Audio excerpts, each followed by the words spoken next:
Hello dear student, myself Sanjay sir, physics faculty. Today we'll discuss about NCERT class number 12, chapter number 4, moving charge and magnetism. तो student previous video lecture में हमने discuss किया था इस chapter का introduction में हमने discuss किया था कि ये मैग्नेटिज्म में एवोल्यूशन आया, जो स्टडी आगे बढ़ी वो कौन से फर्स्ट ऑब्जर्वेशन से हुआ, तो क्या ओर्स्टेड के फर्स्ट ऑब्जर्वेशन से ही आगे मैग्नेटिज्म में स्टडी डेवलप हुई। ओके, ओर्स्टेड का फर्स्ट ऑब्जर्वेशन ये था कि कोई कंडक्टिंग वायर उसमें से करंट पास होता हो तो उसके सराउंडिंग में मैग्नेटिक फील्ड क्रिएट होती है, मैग्नेटिक फील्ड डेवलप होती है।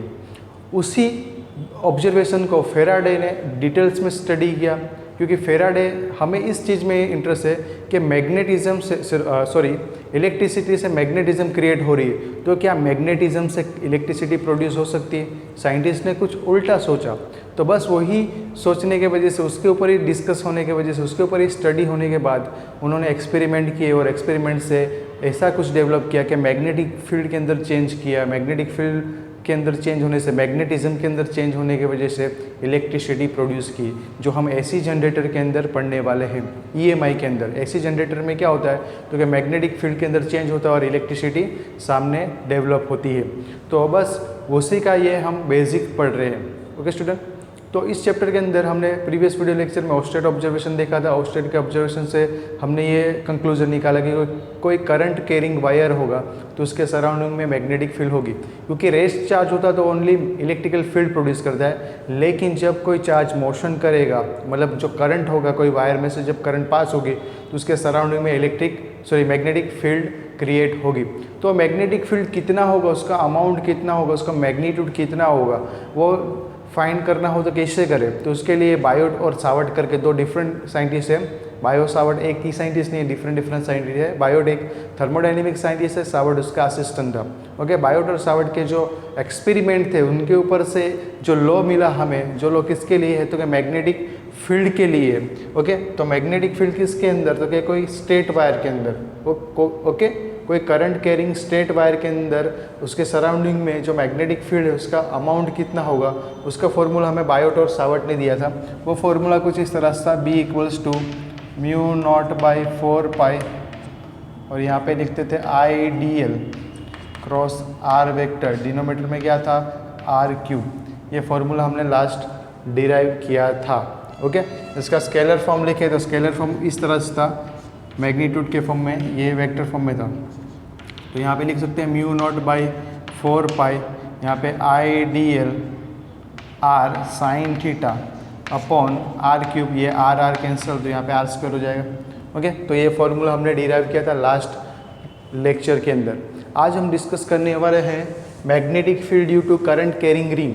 ये स्ट्रेट वायर के लिए था, रिंग के लिए अलग मैग्नेटिक फील्ड का फॉर्मूला आएगा। अभी स्टूडेंट आपको क्वेश्चन होगा कि सर पहले तो हमारे टेक्स्ट बुक में फोर्स दिया, आप फील्ड क्यों पढ़ा रहे हो। तो स्टूडेंट फील्ड होगा तभी फोर्स लगेगा। मैं सीक्वेंस को थोड़ा उल्टा ले रहा हूँ। आपके टेक्स्ट बुक में सीक्वेंस में पहले फोर्स दिया, मेरा सीक्वेंस पहले फील्ड आएगा। आपको फील्ड समझ में आएगा तभी फोर्स समझ में आएगा। ओके, मैं डायरेक्ट आपको फोर्स समझाऊँ, फोर्स के अंदर मैग्नेटिक फील्ड आएगा, तो फील्ड तो पहले पढ़ा ही नहीं हमने। तो पहले मैग्नेटिक फील्ड अच्छे से समझ लेते हैं, बाद में फोर्स के बारे में डिस्कस करेंगे, क्योंकि फील्ड के अंदर ही कोई दूसरा कोई मैग्नेटिक कंपोनेंट आएगा तो तभी उसके ऊपर फोर्स लगेगा।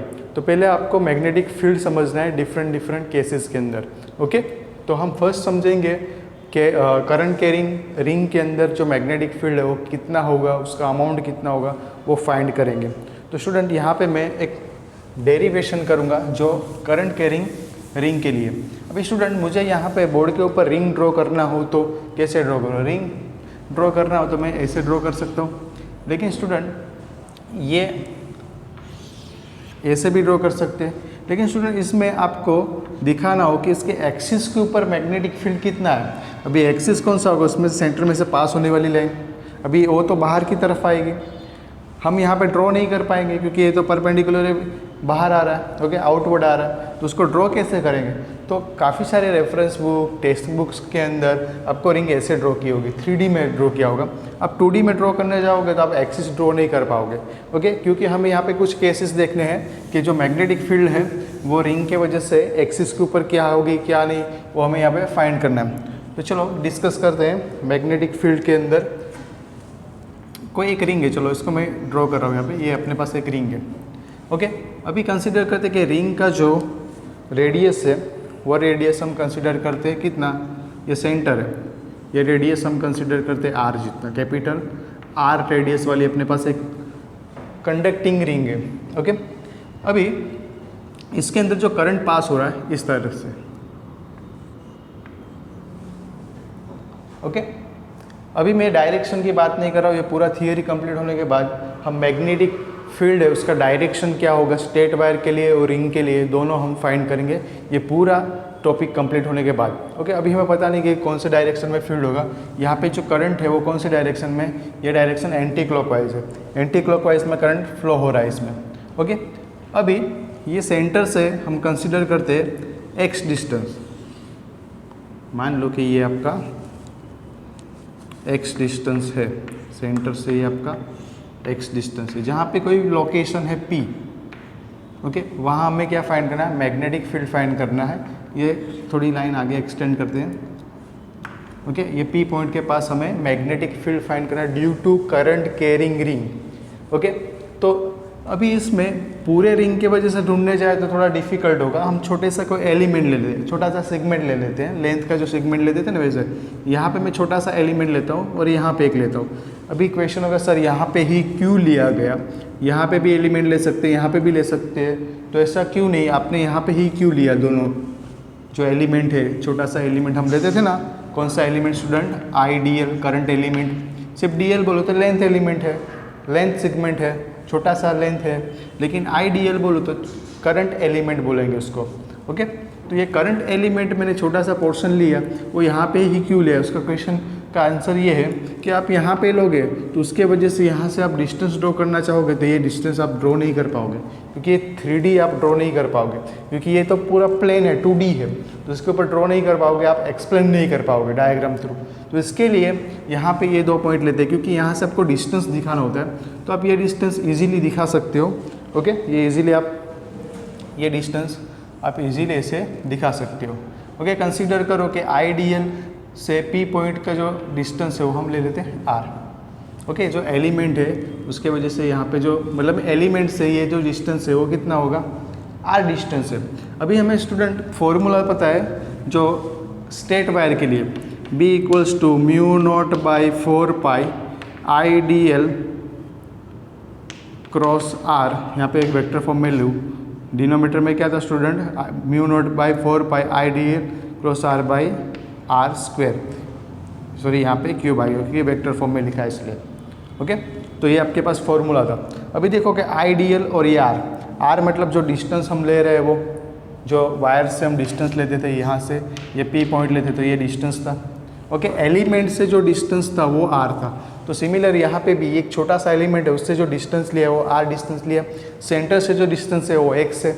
क्लियर। अभी ये पी पॉइंट के पास मैग्नेटिक फील्ड की कौन सी डायरेक्शन में होगा, ये छोटे से एलिमेंट की वजह से। अभी ये एलिमेंट की जो डायरेक्शन होगी वो टेंजेंशियली बाहर की तरफ होगी, ऐसे होगी, देखो यहाँ पे टेंजेंशियली होगी, क्योंकि हमने रिंग को ऐसे रखा, ये वाले स्टेप में कंसिडर करो, रिंग को ऐसे रखा हमने। अभी यहाँ पे जो करंट है वो इस तरह से बाहर आ रहा है, क्योंकि एंटी क्लॉकवाइज करंट फ्लो हो रहा है इसमें, तो यहाँ का जो एलिमेंट है वो करंट की डायरेक्शन में ऐसे होगा, टेंजेंशियली, मतलब ये बाहर की तरफ होगा। तो मैं उसको 3D ड्रॉ करना चाहूँ तो ऐसे ड्रॉ कर सकता हूँ, ये आइडियल की डायरेक्शन है। ओके, आइडियल और ये आर जो है, ये आर वेक्टर ड्रॉ करूँ तो उसके बीच का जो एंगल होगा वो कितना होगा, 90 डिग्री होगा। ओके, थोड़ा नीचे झुका होगा लेकिन एंगल 90 ही होगा। देखो ये यहाँ पे और ये यहाँ पे, ये एंगल 90 होगा, ये बाहर की तरफ है स्टूडेंट। ओके, और ये नीचे झुका, तो ये जो एंगल बनेगा वो कितना होगा, 90 जितना होगा। तो स्टूडेंट यहाँ पे मैग्नेटिक फील्ड की डायरेक्शन कौन सी होगी, तो यहाँ से आप बोल सकते हैं, देखो आइडियल की डायरेक्शन बाहर की तरफ, आर की डायरेक्शन नीचे है इस तरफ, तो ये तो क्रॉस प्रोडक्ट है। क्रॉस प्रोडक्ट की डायरेक्शन निकालना हो तो कैसे निकालें, तो हम स्टूडेंट लिखते थे ए क्रॉस बी की डायरेक्शन निकालना हो तो वो कौन सा था, ए और बी का जो प्लेन बनता है उसके परपेंडिकुलर डायरेक्शन मिलता है, मतलब जो हम प्लेन ड्रॉ करते थे उसके, ये मान लो कि ए वेक्टर है या बी वेक्टर है, तो जो रिजल्टेंट सी वेक्टर है उसकी डायरेक्शन इससे परपेंडिकुलर होगी। ओके, इसके प्लेन के परपेंडिकुलर। तो प्लेन कैसा बनेगा स्टूडेंट, प्लेन ऐसा बन रहा है तो उसके परपेंडिकुलर मतलब ऐसा आना चाहिए। ओके, तो यहाँ पे जो मैग्नेटिक फील्ड होगा वो परपेंडिकुलर होगा इस प्लेन के। ये आइडियल और आर की वजह से जो बनने वाला प्लेन है उसके परपेंडिकुलर, मतलब में डीबी की जो डायरेक्शन होगी इस तरफ होगी परपेंडिकुलरली। सिमिलर यहाँ के अंदर की, यहाँ की बात करें तो आइडियल वेक्टर की जो डायरेक्शन अंदर की तरफ होगा, तो इसके यहाँ से भी डिस्टेंस सेम होगा, ये वाला जो डिस्टेंस है। ओके, सेम कंडीशन, वापस ऊपर जो परपेंडिकुलर वैसे यहाँ पे परपेंडिकुलर ड्रॉ करें तो डीबी की डायरेक्शन ये होगी। ओके, डीबी वेक्टर, क्योंकि वेक्टर फॉर्म में दिखा रहे हैं। अभी स्टूडेंट देखो कि ये वाला जो एंगल है, ये वाला जो एंगल है वो 90 डिग्री है। ओके, क्योंकि परपेंडिकुलर ही मिलता है, पता है ना आपको कि आई क्रॉस जे करो तो क्या मिलता है, के कैरेट। तो आई क्रॉस जे का, आई और जे का जो प्लेन होगा उसके परपेंडिकुलर ही आपको मिलेगा के वेक्टर, सॉरी के यूनिट वेक्टर। क्लियर है? तो सिमिलर यहाँ पे भी ये आइडियल और आर वेक्टर जो उसका प्लेन ऐसे है, ऐसा प्लेन, उसके परपेंडिकुलर ये डीबी आया। ओके, इमेजिन करना पड़ेगा, फिजिक्स में इमेजिन के बिना आपको कुछ पता नहीं चलेगा। ओके, विजुअलाइजेशन करना पड़ेगा। ओके, अभी देखो कि ये एंगल भी 90 है। ओके, डायग्राम के ऊपर से ही पूरी थियरी सोल्व होगी। डायग्राम आपको समझ में आ गया तो थियरी में कुछ है ही नहीं। ओके, कंसीडर करते हैं कि ये एंगल फाई है, आप ये एंगल भी फाई कंसीडर कर सकते हो, तो ये एंगल आपका 90-5 हो जाएगा। लेकिन मैं इस एंगल को फाई कंसीडर कर रहा हूँ, तो ये एंगल आपका क्या होगा, 90-5 होगा। ये एंगल 90-5, एंगल 90, तो ये एंगल कितना होगा, 5 होगा, क्योंकि यहाँ पे जो देखो ये जो टोटल एंगल होगा वो 180 का होना चाहिए। ओके, तो यहाँ पे ये एंगल आपका 90 हो गया, ये एंगल आपका 90 हो गया, ये एंगल आपका 90-5 हो गया, तो ये एंगल 5 होना चाहिए, तभी ये टोटल एंगल कितना होगा, 180 होगा। क्लियर है? तो ये एंगल 90-5, ये एंगल 90 है, तो एंगल कितना होगा, 5 होगा। अभी देखो कि ये आपके पास जो डीबी है ये ना तो वर्टिकल है ना तो हॉरिजेंटल है, तो उस केस के अंदर आपको इसके कंपोनेंट लेने होते हैं। जब कोई कंपोनेंट जो वेक्टर होता है वो ना तो वर्टिकल या तो हॉरिजेंटल ना हो, तो उस केस में हम उसके परपेंडिकुलर कंपोनेंट निकालते हैं। तो उसके परपेंडिकुलर कंपोनेंट निकाले तो परपेंडिकुलर कंपोनेंट, इसके परपेंडिकुलर कंपोनेंट एक तो ये होगा और एक ये होगा। ओके, तो देखो एंगल के साथ वाला जो कंपोनेंट होता है उसको हम क्या लिखते हैं स्टूडेंट, डीबी कोस फाई, क्योंकि यहाँ पे फाई लिया। और वेक्टर के अलावा दूसरा जो कंपोनेंट होता है उसको हम लेते हैं dB sine phi. Clear? Similar ये डीबी वेक्टर का हम कंपोनेंट निकाले तो यहाँ पे भी एंगल सेम आएगा, ये 90-5 वाला केस, ये एंगल 5 आएगा, तो यहाँ पे भी कंपोनेंट होगा प्लस डीबी कॉस फाई और अनदर कंपोनेंट होगा वो डीबी साइन फाई। क्लियर? इतना डायग्राम क्लियर है सभी को? हमने ये एंगल 5 कंसिडर किया, 90 तो दिख रहा है। ओके, फिर ये एंगल कितना होगा, 90-5, ये एंगल 90 था तो एंगल 5 हुआ, इसलिए इसके जो कंपोनेंट निकाले वो हमने इजीली निकाल सके यहाँ पे। अभी स्टूडेंट देखो कि हमें मैग्नेटिक फील्ड निकाला ड्यू टू रिंग, तो मैग्नेटिक फील्ड निकाला ड्यू टू रिंग, उसमें आप देख सकते हो कि जो डीबी साइन फाई वाले जो कंपोनेंट है इक्वल मैग्नीट्यूड अपोजिट डायरेक्शन में, क्योंकि डीबी की वैल्यू तो क्या होगी, डीबी की वैल्यू निकालना चाहो तो डीबी इक्वल्स टू आप लिख सकते हो म्यू नॉट बाई 4 पाई, यहाँ पे लिखोगे आप ideal sine theta by R square, ये फॉर्मूला यहाँ पे इसका स्केलर फॉर्म में लिखते थे। तो ओके, तो स्टूडेंट ये वाला में तो ये वैल्यू तो सेम ही रहेगी, मतलब में डायरेक्शन अपोजिट है, मैग्नीट्यूड तो सेम ही है, तो डायरेक्शन अपोजिट और मैग्नीट्यूड सेम और वो कोलिनियर है, तो एक दूसरे की इफेक्ट को कैंसिल आउट कर देंगे। ओके, मतलब डीबी साइन फाई तो रिस्पॉन्सिबल है ही नहीं मैग्नेटिक फील्ड के लिए, ये तो एक दूसरे की इफेक्ट को कैंसिल कर देंगे। तो हमें जो फाइंड करना है रिंग के वजह से मैग्नेटिक फील्ड, उसके लिए जो रिस्पॉन्सिबल कंपोनेंट होगा only dB cos phi. Okay, तो यहाँ पे हम डीबी कोस फाई की वैल्यू लिखे तो लिख सकते हैं यहाँ पे, ये तो डीबी की वैल्यू है। अभी रिस्पॉन्सिबल जो कंपोनेंट है अपने पास वो डीबी एक्स वाला कंपोनेंट है, तो डीबी एक्स इक्वल्स हम लिख सकते हैं डीबी कॉस फाई। अभी डीबी की वैल्यू ये रही अपने पास मैग्नीट्यूड के टर्म में, तो हम लिख सकते हैं dB X equals to, dB की वैल्यू क्या है, mu naught by 4 pi. DB मतलब स्मॉल एलिमेंट के वजह से, छोटे से एलिमेंट की वजह से जो मैग्नेटिक फील्ड मिट रही उसकी बात कर रहे हैं, तो mu naught upon 4 pi ideal upon R square और ये इंटू साइन थीटा। क्लियर है? फिर यहाँ पे कोस फाई भी आएगा इंटू कोस फाई, ये कोस फाई डी बी की वैल्यू साइन थीटा है। अभी स्टूडेंट देखो ये साइन थीटा में एंगल थीटा किसके बीच का है, तो कि आई डी एल और आर के बीच का एंगल है, और आई डी एल और आर के बीच का एंगल कितना है स्टूडेंट 90 डिग्री है। ओके कैसे, तो देखो आई डी एल इस तरफ है, आर वाला वेक्टर इस तरफ है, दोनों के बीच में एंगल है वो 90 डिग्री है।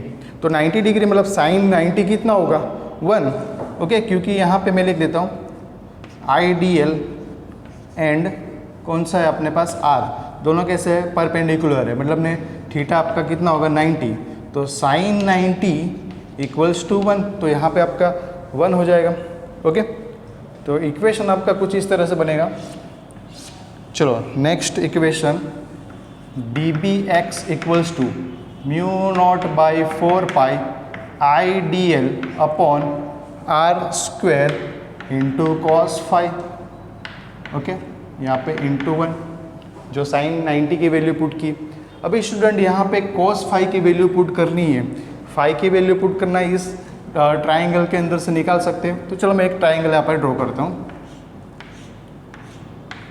ये आपका फाई ये 90 है। ओके ये फाई ये 90, तो ये क्या होगा आपका r। ओके फिर ये वाला जो है आपका x है, ये वाली साइड x है, और हाइपोटेनियस क्या है small r।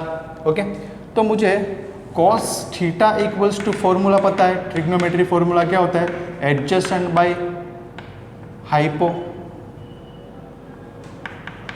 Okay adjacent by hypo, तो मैं यहाँ पे लिख सकता हूँ cos phi equals to adjacent क्या दिख रहा है स्टूडेंट r दिख रहा है r, हाइपो क्या दिख रहा है स्मॉल r, तो r बाई स्मॉल r हुआ। क्लियर यहाँ तक। अभी स्टूडेंट देखो कि मुझे ये r की वैल्यू भी पुट करनी है, तो r की वैल्यू यहाँ पे देखो यहाँ पे r है। ओके तो ये वाले ट्राइंगल में पाइथागोरस थ्योरम यूज़ करेंगे आप, तो आर स्क्वायर इक्वल्स टू क्या आएगा capital R square plus X square.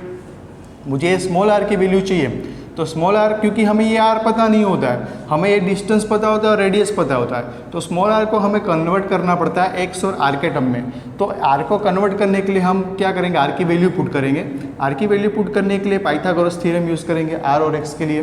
Okay तो यहाँ पे पाइथागोरस थ्योरम के अकॉर्डिंग आर इक्वल्स टू हम लिख सकते हैं R square plus X square, उसकी पावर 1/2 क्योंकि रूट में है तो रूट को हम पावर 1/2 लिख सकते हैं। ओके सभी वैल्यू इस इक्वेशन में पुट कर दें तो D B X equals to आपके पास रिलेशन होगा म्यू नॉट बाई 4 पाई, फिर यहाँ पे आई डी एल अपॉन यहाँ पे आर की वैल्यू पुट कर देते हैं, या तो पहले बाद में पुट करते हैं, पहले वैल्यू लिख देते हैं।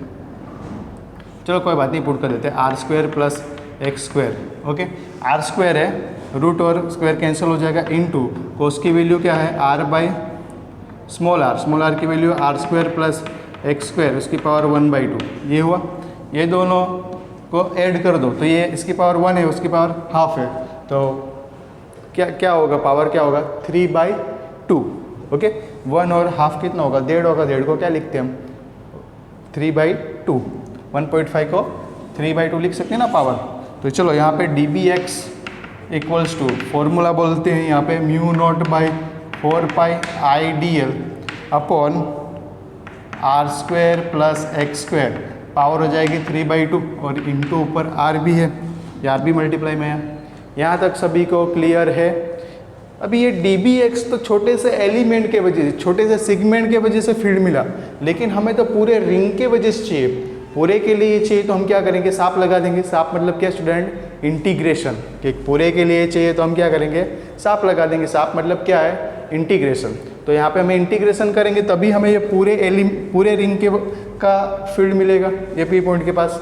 ये डी बी तो एक छोटे से एलिमेंट का है, तो टोटल फील्ड निकालना हो आपको तो टोटल फील्ड बी इक्वल्स तो आप क्या करोगे integration D B X. Okay value put कर देते चलो, integration mu naught by 4 pi यहाँ पे I D L R upon R square plus X square उसकी पावर हो जाएगी 3/2।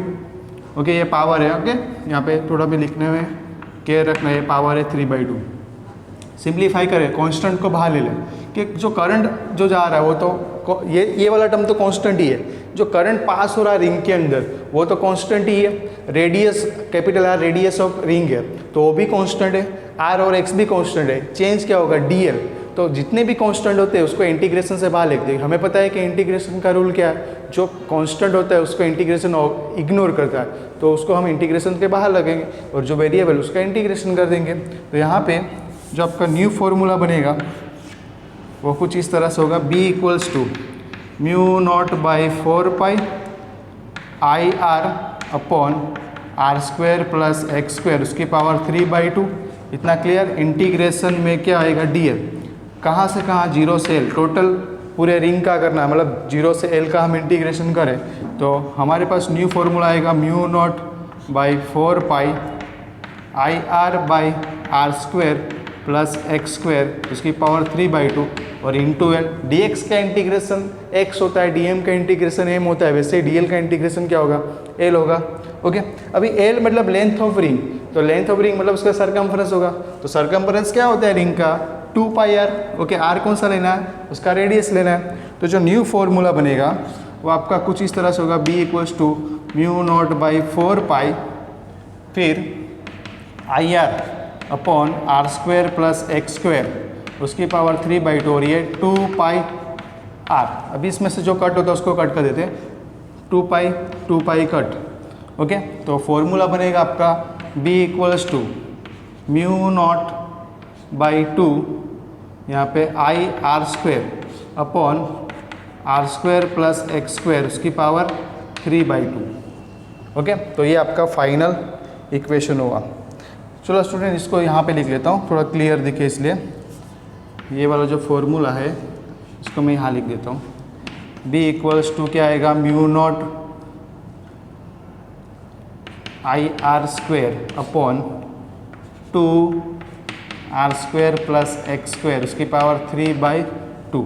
ये आपका फाइनल फॉर्मूला बनेगा। Magnetic field due to current carrying ring, या तो लूप बोल सकते हैं, ये करंट कैरिंग रिंग है, उसके वजह से जो मैग्नेटिक फील्ड मिलते हैं उसका फॉर्मूला ये आया। ओके स्टूडेंट, अच्छे से नोट कर दो, इम्पोर्टेंट थियरी है। ओके, बोर्ड के अंदर भी 3-4 मार्क्स में पूछने के लिए अच्छी थियरी है और पूछ भी सकते हैं। ओके, तो अच्छे से आपको उसको नोट करना है। जहाँ पे भी नहीं समझ में आप वीडियो को वापस देखो। ओके, आप कमेंट बॉक्स में कमेंट भी कर सकते हो।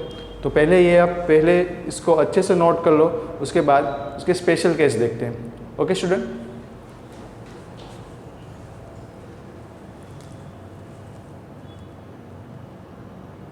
ओके स्टूडेंट, फॉर्मूले पढ़ने के बाद उसके स्पेशल केस देखते हैं। रिंग के वजह से जो हमें मैग्नेटिक फील्ड मिलती है उसके स्पेशल केस में, मान लो कि आपकी जो रिंग है, जो आप रिंग की बात करो, क्लोज लूप की बात करो, तो loop n number of turn से बनी हो। तो अभी तो फिलहाल हमने ऐसे रिंग देखी, सिर्फ ये वाला था। अभी मान लो कि वो रिंग ऐसे 2 कोइल से बनी हो।